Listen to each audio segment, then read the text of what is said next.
Howdy folks, welcome back to the Permaculture Newbies channel. I'm your host Flyboy. We're going to introduce a new segment today, something I'm going to call the Solar Garage.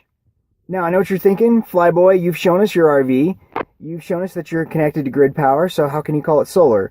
Well, one, that's not our property, that's my sister-in-law's, she's just letting us use it, and two, that's not really where I work on cars.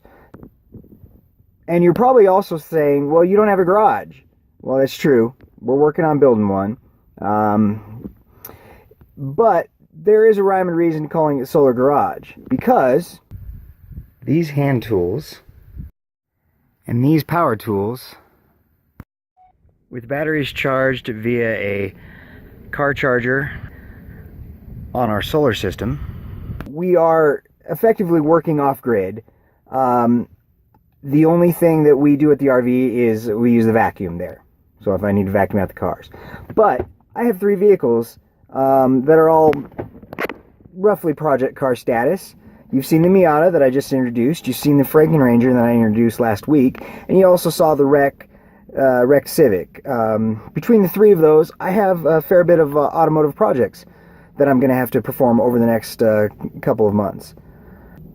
So stick around and let's go ahead and jump right into it.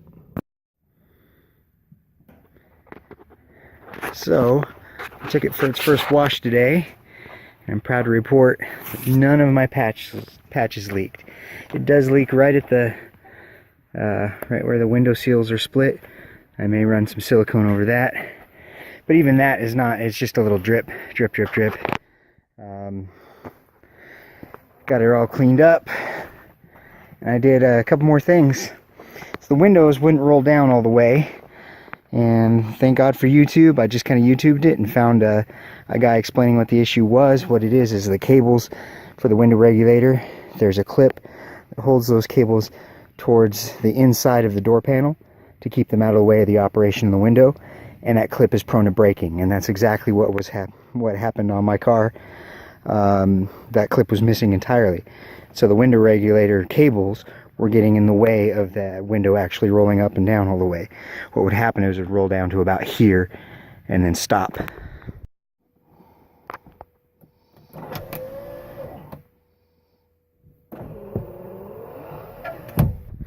But so what I did, I just followed the guy's instructions on YouTube and used a zip tie to zip tie them back out of the way again, and that took care of it. And now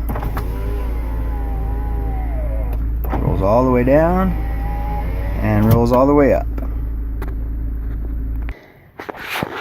I also replaced the window switch finally. eBay part, used, but that was a breeze. It just pops out and pops right back in. Also got a fire extinguisher mounted. Here, sitting here like this, you can't pull the seat all the way forward any longer, but I don't really care. There's no back seat, so who cares if this seat is all the way back. Reason I have a fire extinguisher, I'm not a race car guy. It's not, it's not for race purposes. It's just for safety purposes. I may have shared this story before, but I have a friend whose car burned to the ground right around the corner from the fire station. They didn't have a fire extinguisher. The car caught on fire.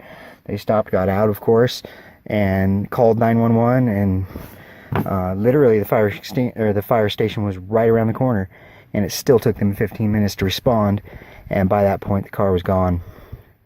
If they had just a little automotive fire extinguisher like this, they could have nipped that fire in the bud, and they'd still have a car today.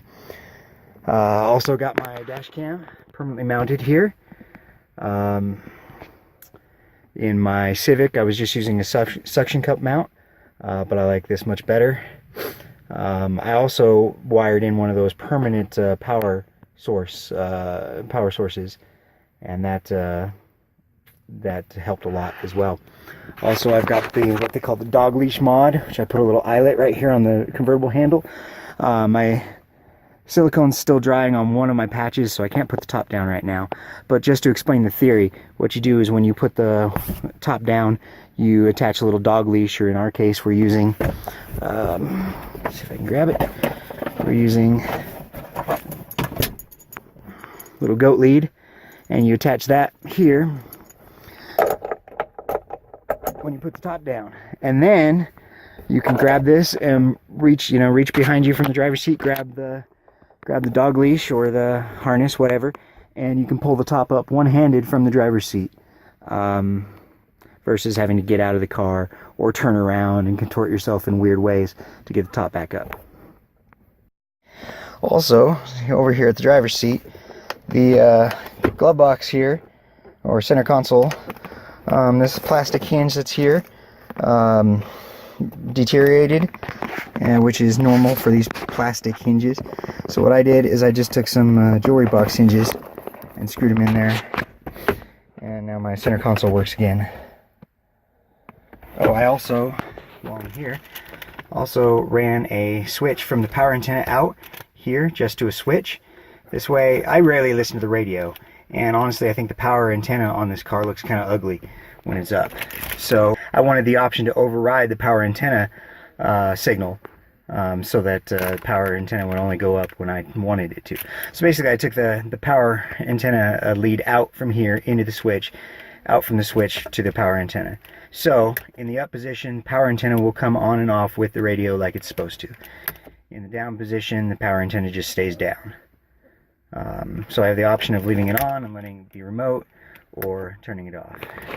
And this is just, the switch here is just stuck in the little cubby hole here, and I've got it mounted to the side of the cubby hole with some double stick tape. Fairly secure, but easily removable if I change my mind and decide I don't like it. So over here in the trunk, when I bought it, dude warned me that the battery was going bad, and he was right. There it is. It's bad. I've tried to charge it. I've tried to recondition it. It's not going to do it. So I replaced the battery. But I replaced the battery with kind of unconventional, in an unconventional way. What you see there is a lawn and garden battery. Now, before anyone balks, the Honda specs are, I think, 350 cold cranking amps. As you can see, this guy has 420 cold cranking amps. I've got posts on it rather than nuts.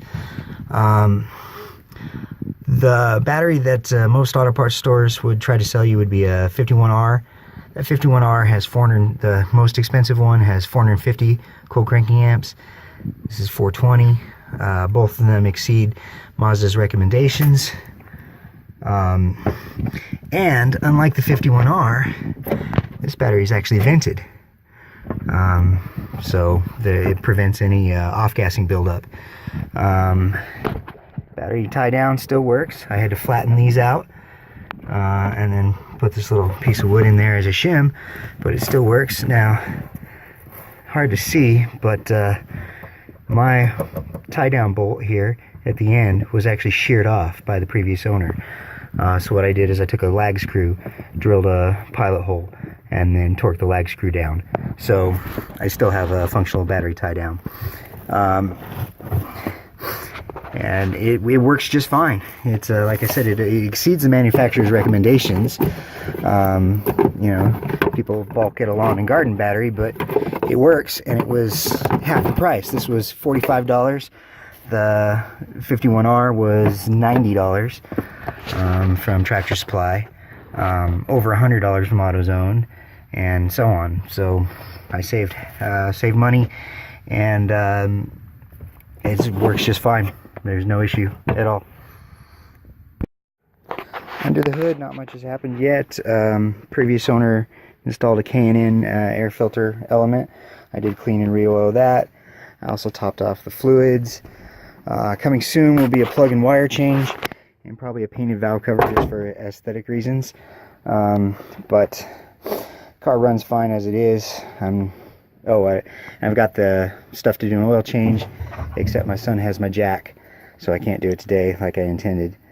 But yeah, the car runs well. I don't think I'm going to change much mechanically at this time, other than, like I said, plugs and wires just for general purposes, oil change, fluid change, but overall, I don't think I'm going to change much. One downfall of having a really nice car is you start noticing when it gets dirty. As I said, I just ran this through the car wash this morning, and look at this. This is all just from driving around back and forth between our RV and the homestead, probably twice today. It's already filthy again. What a shame. I think I'm gonna have to get one of those memberships with Mr. Car Wash, $20 a month unlimited car wash memberships, because boy, this is just gonna be filthy all the time otherwise. Alright, well, I think that's where I'm gonna end today. I do have several parts on order, so in the coming weeks you'll see some videos on changing the eyeball vents, as they call them, over to Mitsubishi Eclipse vents. You're going to see me change the plugs and wires. You're going to see me also a shifter rebuild coming up. I've got a short shifter coming from eBay, and while I'm in there, I'm going to check all the bushings and the turret fluid, all that good stuff. Cargo net for the rear trunk area. A few other projects, odds and ends, that will be coming up soon on the Miata. On the Franken Ranger, we've got some more interior work to do. All those switches in the old airbag location that I showed off, I really hate those. And so I'm going to do something much nicer. But for now, that's where we're going to end. Hope you like what you saw here. If you did, feel free to like and subscribe. And as always, thank you very much for watching.